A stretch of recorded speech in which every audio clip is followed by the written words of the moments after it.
Hi, good morning. Ano po bang messages ni God today sa atin from Mass?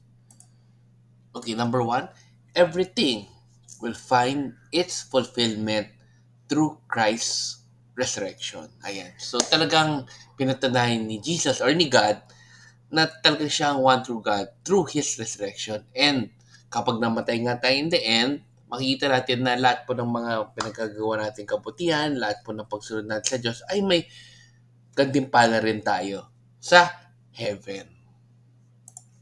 Number two, prayers are powerful. Kaya lagi lang tayo magtiyaga sa pagdarasal, sa pagpapasalamat, at sa pagbibigay ng pagpapasalamat sa Diyos sa mga things or mga biyayang tinutupad niya sa atin, pati sa guidance po niya, pati po sa mga aral na binibigay niya po sa ating buhay.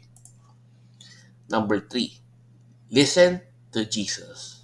Listen to Jesus' word and I'm sure hindi tayo maliligaw sa buhay.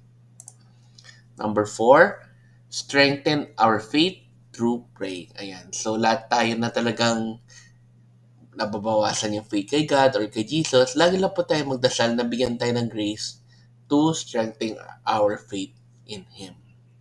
Ayan. So, let's end again with a simple prayer. In the name of Father, Son, and Holy Spirit. Amen. Lord, sana po ay tulungan niyo po kami na ma-strengthen po yung faith namin sa inyo. Tulungan niyo rin kami na makinig po sa inyo and gawin po lahat yung mga teachings po ninyo. Amen. In the name of the Father, and of the Son, and of the Spirit. Amen. So, good morning po sa inyo. God bless.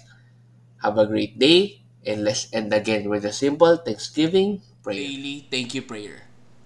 Lord, thank you very much for all the blessings that you are giving us every day.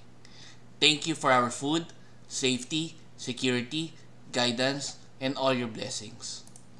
Please avoid us getting sick from all illnesses and forgive us for all our sins. Lord, I pray that all our hopes and dreams will come true in your own time. Again, Lord, thank you for all the blessings that you have given us. Amen.